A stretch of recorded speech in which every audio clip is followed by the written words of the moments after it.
여러분 회 좋아하시죠? 그중에서도 특히 비싼 횟집에서 맛볼 수 있는 고급 참치 좋아하시는 분들 많으실 텐데요. 태평양 한가운데 수심 수백 미터에서 참치를 잡아서 우리나라와 일본 그리고 유럽의 식탁으로까지 보내는 회사가 있습니다. 대한민국 원양업의 원조 바로 동원수산인데요. 오늘 광화문 초대석에선 동원수산의 왕인상 부사장님 모시고 재미있는 기업 이야기를 한번 들어보겠습니다. 부사장님 어서 오세요. 네, 반갑습니다. 일단 제가 동원수산이란 이야기를 들었을 때 이 질문을 사실 드려야 될 것 같다라고 고민은 좀 많이 했습니다만 많이 들으실 것 같아요, 부사장님.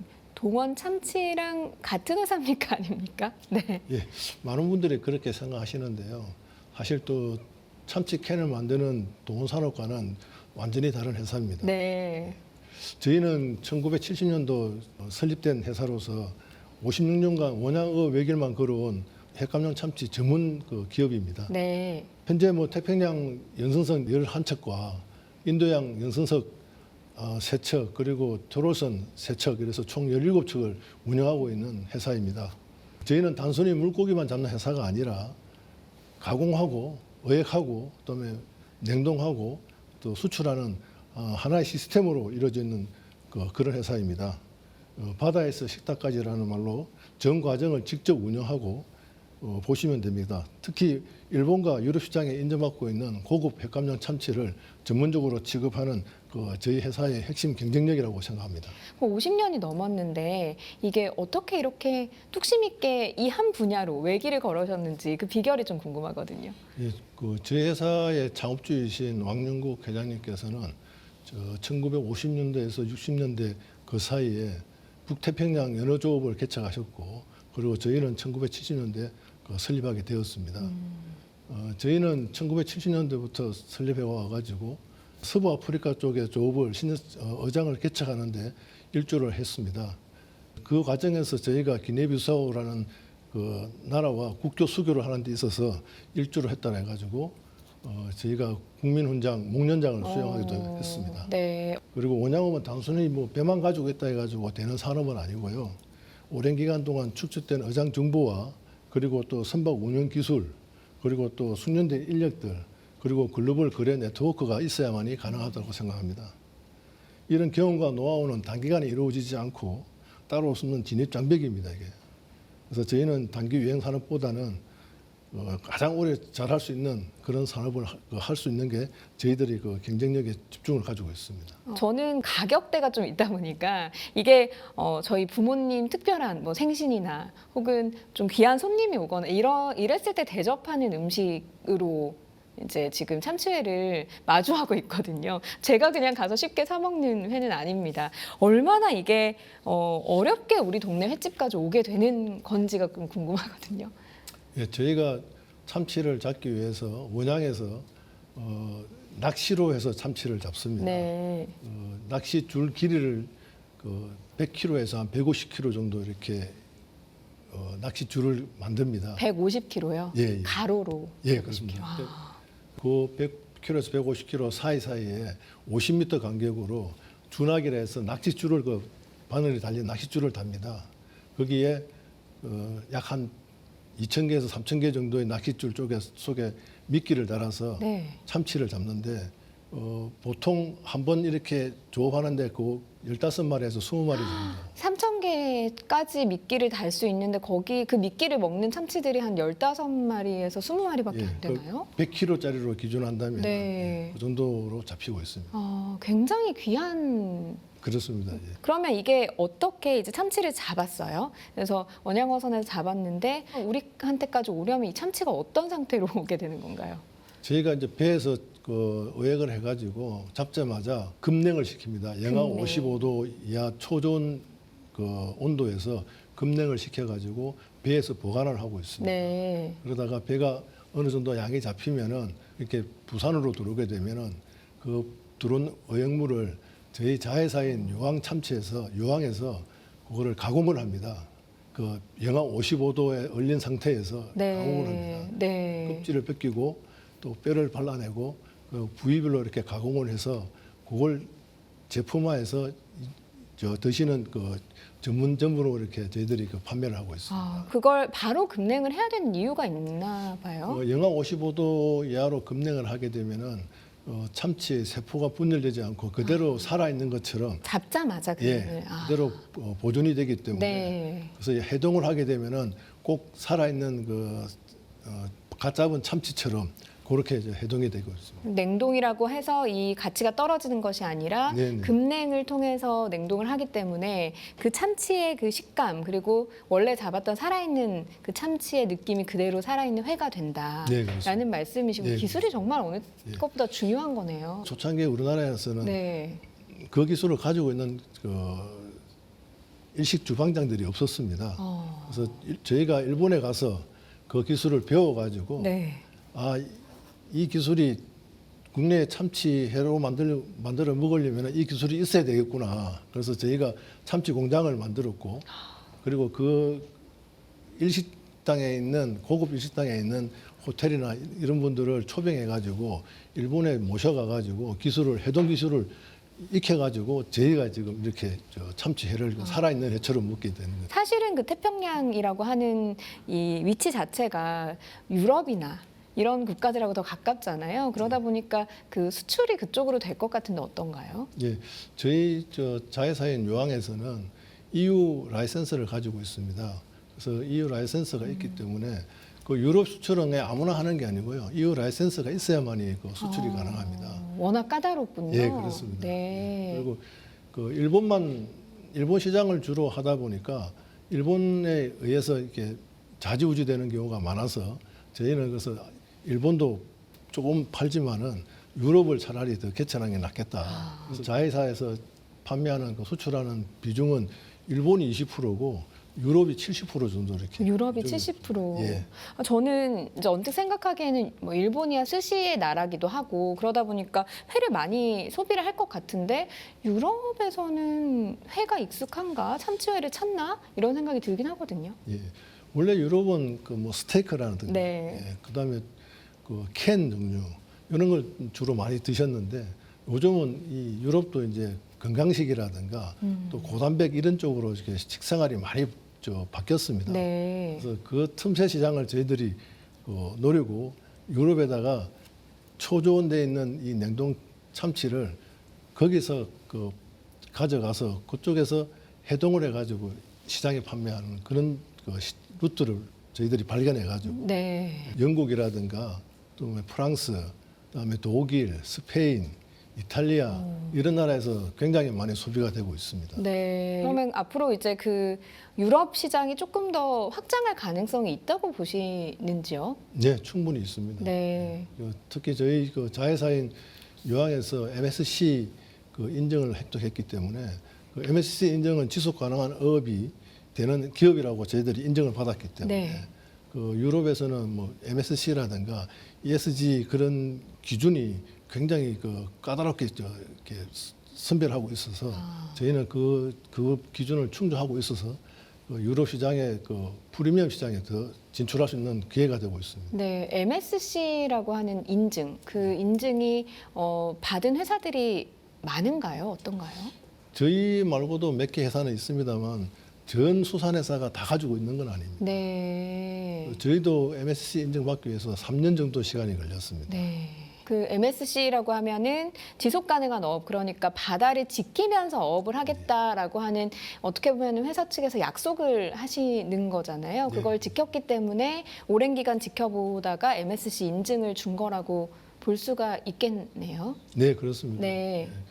의획 자원을 남용하지 않고 네. 그다음에 환경을 보호하고 그리고 법을 규정을 준수할 수 있는 그런 기업에만 이렇게 인정을 주는 걸로 저희는 알고 있습니다. 네, 그렇다 보니 소비자들마저도 더 까다롭게 그런 것들을 더 환경을 지키고 이런 것들을 더 까다롭게 보는 유럽 시장에서도 특히나 프리미엄 시장에서 우리 동원수산이 활약할 수 있는 그런 또 판로를 보신 거군요. 네, 그렇습니다. 네, 그리고 또 어려운 그 파트너십을 하나 맺고 계시던데요. 네. 뉴질랜드 수산기업 최대 수산기업이더라고요. 샌포드사랑 40년간 파트너십을 이어오고 계시더라고요. 근데 사실 40년 친하게 지내기가 쉽지는 않거든요. 어떤 비결이 좀 있을까요? 글쎄 샌포드사가 가지고 있는 그 코타, 뉴질랜드 내의 코타를 이용해 가지고 조업을 하고, 그리고 또 그 샌포드사에 그 코타에 해당하는 그 코타피를 지불하는 네. 그런 조건인데, 처음으로 저희가 이제 뉴질랜드에 조업을 하게 됐었습니다. 네. 그 샌포드사를 통해서. 네. 그래서 지금까지 40년 동안 한 번도 뭐 어떤 불협화음이나 이런 게 없었습니다. 그러던 과정에서 또 샌포드사와 저희가 또 뉴질랜드 티마루라는 그 지역의 냉동 창고를 같이 합작을 했습니다. 네. 그래서 그 샌포드사와 합작해서 우리가 잡은 고기를 우리 창고에 보관하고, 네. 또 우리 창고에 보관하고 있던 물건을 유럽이나 미국이나 또 이렇게 수출하는 물류 기지까지 이렇게 역할을 하는 그런 창고로 설립하게 됐습니다. 네, 제가 조금 찾아보니까 이 뉴질랜드 수산업의 살아있는 역사라고 불리더라고요. 샌포드사 자체가. 샌포드사와 파트너십을 맺게 된 계기가 좀 궁금하거든요. 샌포드사에서 그런 파트너를 찾기 위해 한국에 왔을 때요. 저희 지금 뭐 회장으로 계신 분이 그런 정보를 얻어가지고 공항에서부터 샌포드사에 나오는 그분을 잡고 우리가 이런 회사다라고 설명을 하고 설득을 하고 설명을 하고, 네. 그래서 그걸 보고 그분이 우리 회사 또 확인도 하고 이래서 믿을 만한 회사다. 네. 그렇게 시작이 된 걸로 알고 있습니다. 이게 이제 동원수산에는 뉴질랜드 샌포드사와 함께 일을 하는 것이 얼마나 도움이 되고 있는 건가요? 저희 회사 그 매출 중에 뉴질랜드 쪽 차지하는 비중이 약 한 50% 정도 됩니다. 네. 배 두 척 이제 이번에 한 척까지 더 들어가게 되는데 세 척까지 하면 50% 좀 넘을 수 있을 것 같습니다만, 그 정도로 비중이 큰 그 수역입니다. 네. 뉴질랜드는 뭐 잘 아시다시피 굉장히 그 규제가 엄격하고요. 조업하는 그 환경도 굉장히 까다롭습니다.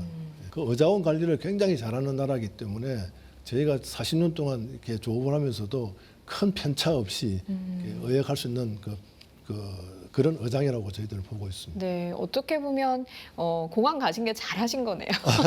현명한 선택이셨던 예. 거네요. 그리고 최근에 뉴질랜드 해역에서 조업을 하는 대형 트롤선 한 척을 더 구입하셨다는 이야기가 들리더라고요. 이렇게 되면 실질적으로 어떤 변화가 좀 생기고 어떤 이득이 있으신 건지 궁금합니다. 예, 뭐 방금 말씀드렸다시피 그 뉴질랜드에서 조업하는 그 회사에 차지하는 비중이 굉장히 높은 지역이라고 네. 말씀드렸지 않습니까? 거기에 지금보다 더 큰 배를 저희가 구입을 해가지고 네. 지금 그 부산에서 지금 수리 중에 있습니다.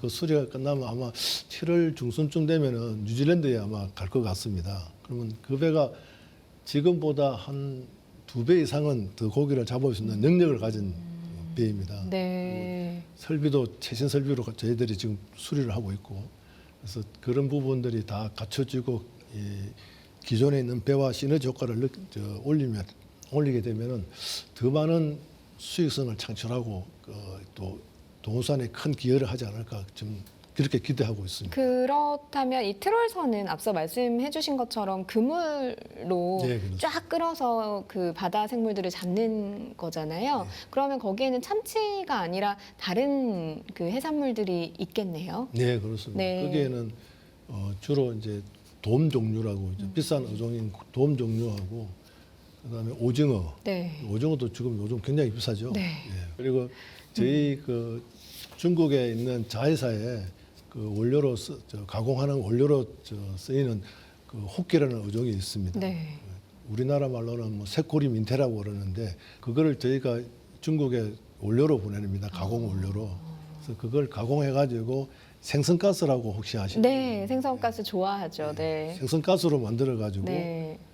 일본에 거의 뭐 90% 있는 일본에 수출하고 있습니다. 그 생선가스 이야기가 나와서 저도 이제 부사장님 만나니까 조사를 하다가 보니까 제가 일본 오키나와 갔을 때 호토모토라는 그 도시락을 그 편의점 도시락 말고 더 맛있게 먹었던 기억이 있거든요. 거기에서 가장 유명했던 도시락이 그 우리 말로는 그 김도시락이라고 해서 김하고 다시마 깔고 위에 생선가스 올려주는 그 도시락이었거든요. 이 생선가스가 동원수산에서 납품하는 생선으로 만드는 거라고 저는 이해를 했는데 맞습니까? 네, 맞습니다. 네.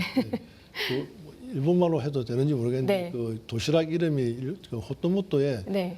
대표적인 그 대표 메뉴가 노리벤토라는 도시락입니다. 노리벤토 맞습니다. 예. 네. 거기에 들어가는 생선가스하고 그리고 익힌 야채, 채소 제품을 저희 중국 공장에서 만들어 가지고 호토모토에 납품하고 있습니다. 아, 호토모토가 굉장히 많은 지점을 일본 내에서 가지고 있는 걸로 전 알고 있거든요. 그래서 오키나와라는 섬에도 굉장히 여러 지점을 봤었는데 제가 접근성이 좋아서 먹었었거든요.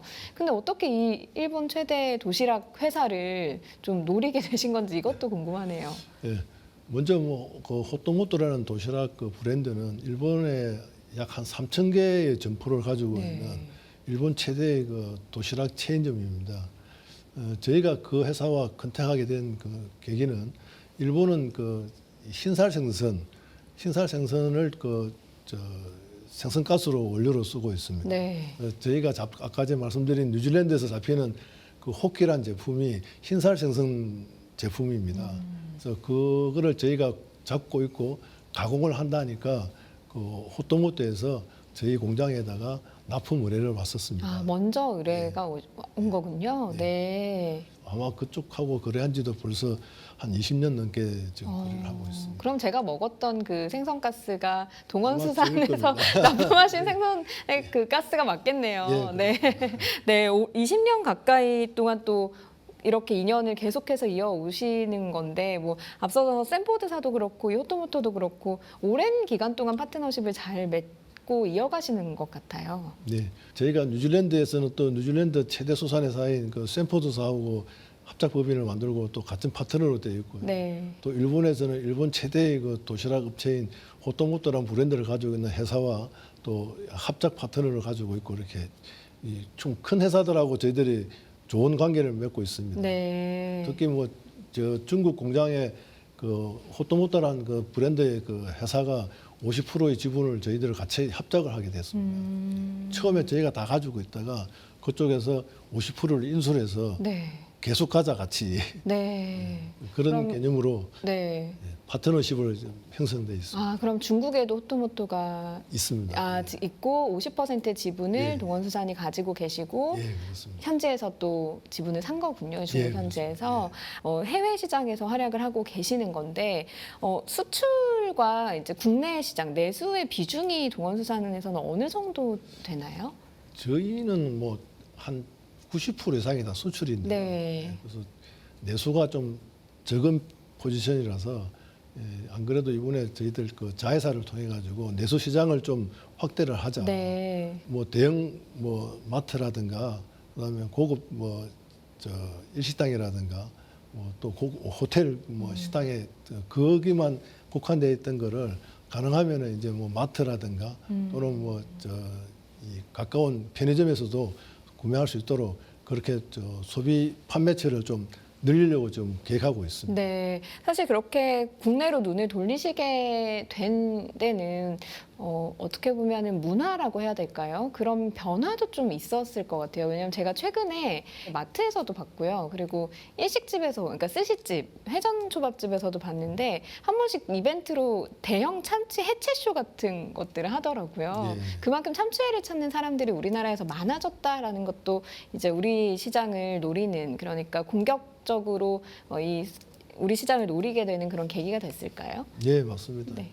지금 우리 국민들도 고단백 그다음에 건강식을 좀 많이 선호하지 않습니까? 네. 그래서 참치 제품을 그런 시장에 저희들이 많이 좀 쉽게 접할 수 있도록 저희들이 이렇게 국내 판매 부분도 강화하려고 지금 계속 노력하고 있습니다. 네. 워낙 동원수산의 참치 횟감 자체가 워낙에 고급스럽고 또 맛이 좋은, 그렇기 때문에 해외 시장에서 인정을 받은 것이기 때문에 우리 국내에 있는 우리 국민들도 먹게 된다면, 드시게 된다면 굉장히 맛있게 즐기실 수 있을 것 같다. 그래서 좀 잘 늘려달라라는 좀 부탁을 드리고 싶고요. 앞서서 MSC 인증 이야기를 하셨는데요. MSC 인증을 한 3년의 기간에 거쳐서 기다렸다가 받으셨다고 말씀을 하셨잖아요. 네. 근데 사실은 어느 기업이나 요즘 ESG라든가 환경적인 부분에 대한 신경을 안 쓸 수가 없는데 이 MSC 인증을 받기 위해서 어떤 그 조건이 있는지 뭐 혹은 기구를 설치해야 된다던가 뭐 그런 것들이 있는지 궁금하거든요. MSC 인증을 받기 위해서는 장기간의 그 데이터를 제출을 해야 네. 됩니다. 그래서 그 데이터에 근거한 조업을 하고 있는지 그런 그 또 불법 조업을 하지 않는지 또 선박의 시설은 잘 되어 있는지 네. 그런 그 모든 걸 다 직접 나와서 점검하고 그 체크를 하더라고요. 네. 그 과정을 거치는데 한 3년 정도 걸렸어요. 그럼 어떤 것들을 좀 지키고 있는지를 중점적으로 보든가요? 일단은 저희들이 그 환경에 그 해가 가지 않는 그런 조업을 해야 되고요. 네. 그 뭐 쉽게 말하면 뭐 기름이 누출된다든가 네. 또는 뭐 배에서 발생된 쓰레기를 뭐 배 밖으로 버린다든가 그다음에 그 남의 그 의획해서는 안 되는 어종을 의획한다든가 그런 것들을 잘 지키는지 안 지키는지 굉장히 그 많이 따지더라고요. 네. 그런 기록들을 다 확인하고 그러고 나서 이제 또 현장 검사도 실시를 하고요. 배가 입항하면은 이 배가 위생적으로 조업을 하고 있는 배인지를 검사도 하고 네. 그다음에 선원들 다 미팅해가지고 인권적인 문제가 없었는지도 조사를 하고요. 네. 그런 과정을 다 거쳐가지고 인증서가 나오는 걸로 알고 있습니다. 이게 일회성이 아니라 여러 차례 실사를 하는 모양이군요. 예, 그거 인정받았다 해서 끝나는 게 아니고요. 네. 그걸 유지하는지도 또 계속 아, 그 심사를 합니다. 네, 오랜 시간 동안 긴장감을 놓치지 않고 예. 네, 그 부분을 준수하기 위해서 노력을 좀 하셔야 되는 부분인 것 같은데 사실 저희가 경제 채널이다 보니까 이 질문을 드려야 할 것 같습니다. 2023년 영업이익 재무제표 보니까 사실은 마이너스였더라고요. 이게 작년에 보니까요. 그 전년 대비 65%가 성장을 했더라고요. 네. 이게 어떻게 이렇게 턴어라운드가 가능했던 건지. 예, 뭐 여러 가지 요인이 있습니다. 네. 그 뭐 참치 가격이 상승하고 그다음에 또 오징어 가격도 상승하고 네. 예, 또 어획량도 좀 늘고 또 환율도 좋아지고 제일 중요한 건 저희가 경비를 효율적으로 사용하기 위해서 노력한 부분이 제일 컸다고 봅니다. 네. 어떤 부분을 좀 효율적으로 사용하기 위해서 노력을 하셨을까요? 뭐 들어가는 저 어구라든가 또 뭐 기름이라든가 이런 것들을 그 함부로 이렇게 뭐 아무데나 가고 이렇게 하지 않고 네. 적정한 항로를 유지하고 또 적절하게 또 그 조업을 하는지 그런 것들을 다 관리하다 보니까 비용이 좀 많이 절감되는 걸로 알고 있습니다. 그러니까 위기를 한번 겪으시고 위기에서 좀 답을 찾아서 그 부분을 좀 개선하려고 노력하다 보니 좋아졌다. 그리고 주변 환경도 좀 좋아졌다라는 맞습니다. 말씀이신 건데 그렇다면 올해도 이 흐름이 쭉 이어질지 기대감이 좀 높으실 것 같은데. 네, 1, 4분기 뭐 결과를 보면은 네. 계속 이어질 거라고 저는 예측하고 있고요. 네. 다만 그 유가라든가 이런 것들이 좀 변수는 될 수 있습니다만은 반면에 또 환율도 또 올라가니까 저희는 그 수출을 위주로 하는 그 그런 기업이다 보니까 환율 상승에 대한 또 효과도 있고 네.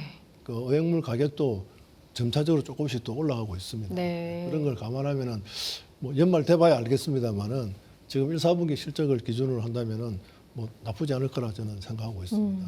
앞서서 이제 가장 먼저 꼽아주신 것이 뭐 환율이 좋아지고 있고 그리고 참치 어획량이 좀 늘어났다라고 말씀을 하셨는데 이게 사실은 참 어찌할 수 없는 부분, 통제가 안 되는 부분이잖아요. 그래서 고민이 좀 많으실 것 같거든요. 네.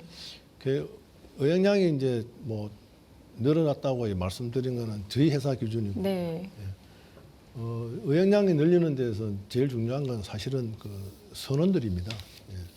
배를 어떻게 관리하고 또 어장을 어떻게 잘 파악하는지 그 선장의 그 능력이 굉장히 많이 좌우하는 게 참치 연승선입니다. 네.